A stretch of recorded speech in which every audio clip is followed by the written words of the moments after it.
Good evening, ladies and gentlemen. From the Meridian Room in the Park Plaza Hotel in New York City, we bring you the music of Raymond Raquello and his orchestra. The touch of the Spanish, Raymond Raquello leads off with La Capacita. War scare was over. More men were back at work. Sales were picking up. This particular evening, October 30th, the Crosley service estimated that 32 million people were listening in on radios. Change in temperature. A slight atmospheric disturbance of undetermined origin is reported over Nova Scotia, causing a low-pressure area to move down rather rapidly over the northeastern states, bringing a forecast of rain accompanied by winds of light gale force. Maximum temperature 66, minimum 48. This weather report comes to you from the Government Weather Bureau.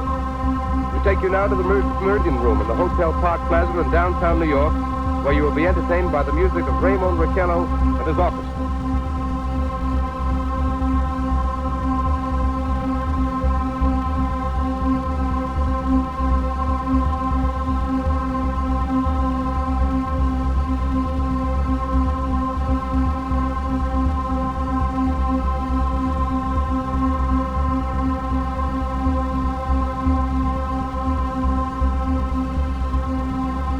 Ladies and gentlemen, we interrupt our program of dance music to bring you a special bulletin from the Intercontinental Radio News. At 20 minutes before 8 Central Time, Professor Farrell of the Mount Jennings Observatory, Chicago, Illinois, reports observing several explosions of incandescent gas occurring at regular intervals on the planet Mars. The spectroscope indicates the gas to be hydrogen and moving toward the Earth with enormous velocity. Professor Pearson of the observatory at Princeton confirms Farrell's observations and describes the phenomenon as, quote, like a jet of blue flame shot from a gun, unquote. We now return you to the music of Raymond Raquello, playing for you in the Meridian Room of the Park Plaza Hotel, situated in downtown New York.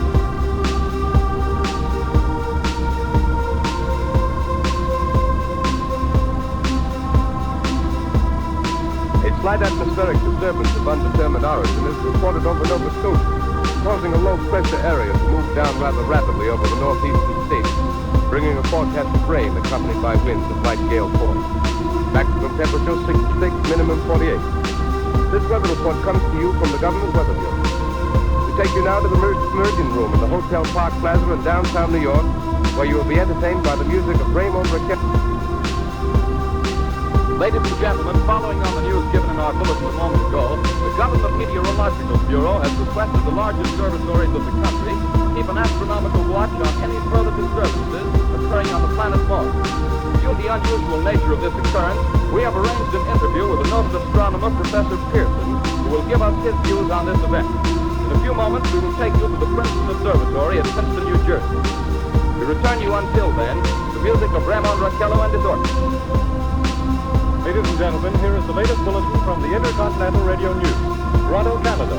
Professor Morris of Macmillan University reports observing a total of 3 explosions on the planet Mars between the hours of 7:45 p.m. and 9:20 p.m. Eastern Standard Time. This confirms earlier reports received from American observatories. Now, nearer home, comes a special bulletin from Trenton, New Jersey. It is reported that at 8:50 p.m. a huge flaming object, believed to be a meteorite, fell on a farm in the neighborhood of Grover's Mill, New Jersey, 22 miles from Trenton. The flash in the sky was visible within a radius of several hundred miles. The noise of the impact was heard as far north as Elizabeth. We have dispatched a special mobile unit to the scene. It will have our commentator, Carl Phillips, give you a word picture of the scene as soon as you reach there from Trenton. In the meantime, we take you to the Hotel Martinet in Brooklyn, where Bobby Millett and his orchestra are offering a program of dance music. Take you now to Grover's Mill, New Jersey.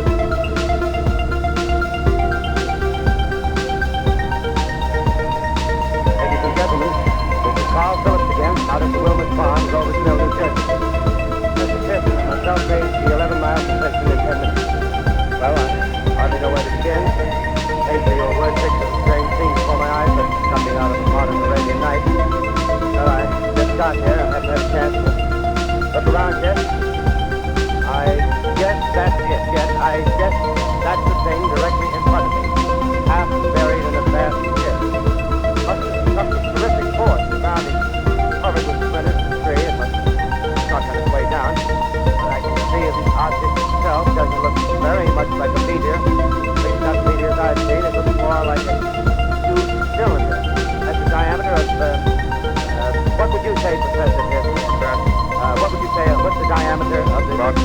about 30 yards. The metal on the sheet is, well, I've never seen anything like it. The color is sort of yellowish white. Curious spectators now are pressing close to the object in spite of the effort to complete. In fact, they're getting in front of my line of vision. Would you mind standing one side, please? While pushing the crowd back. Here's Mr. Wilmot, owner of the barn here. He may have some interesting facts to add. Mr. Wilmot, would you please tell the radio audience as much as you remember of this rather unusual visitor that stopped in your backyard? Step closer, please. Ladies and gentlemen, this is Mr. Wilmot.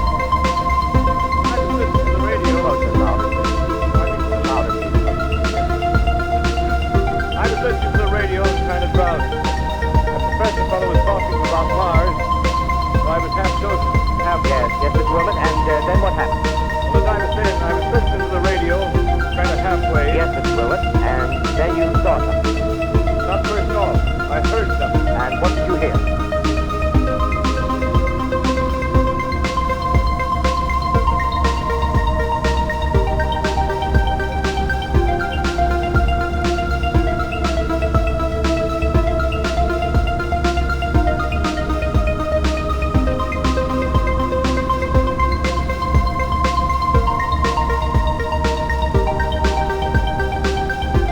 Now to take you to the Princeton Observatory at Princeton, where Carl Phillips, our commentator, will interview Professor Richard Pearson, famous astronomer. We take you now to Princeton, New Jersey. Good evening, ladies and gentlemen. Carl Phillips speaking to you from the observatory at Princeton. Standing in a large semicircular room, pitch black except for an oblong slit in the ceiling. Through this opening, I could see a sprinkling of stars that cast a kind of frosty glow over the interspectacula from the blue sky. Ticking sounds you hear, the vibration of the clock. Professor Pearson stands directly above me on a small platform, peering through this giant thing. Ask me to be patient, ladies and gentlemen. During any delay that may arise during our interview. As I just watch the heavens, Professor Pearson may be interrupted by telephone or other communication. During this period, he is in constant touch with the astronomical centers of the world. Professor, may I begin our questions? In time, Mr. Phillips. Would you please tell our radio audience exactly what you see as you observe the planet Mars through your telescope? Nothing unusual at the moment, Mr. Phillips. A red disk swimming in the blue sea. Transverse stripes across the disk. Quite distinct now because Mars happens to be at the point nearest the Earth in opposition, as we call it. In your opinion, what do these transverse stripes signify, Professor Pearson? Not canals, I can assure you, Mr. Phillips. Although that's the popular conjecture of those who imagine Mars to be inhabited. From a scientific viewpoint, the stripes are merely the result of atmospheric conditions peculiar to the planet. Then you're quite convinced, as a scientist, that living intelligence as we know it does not exist on Mars?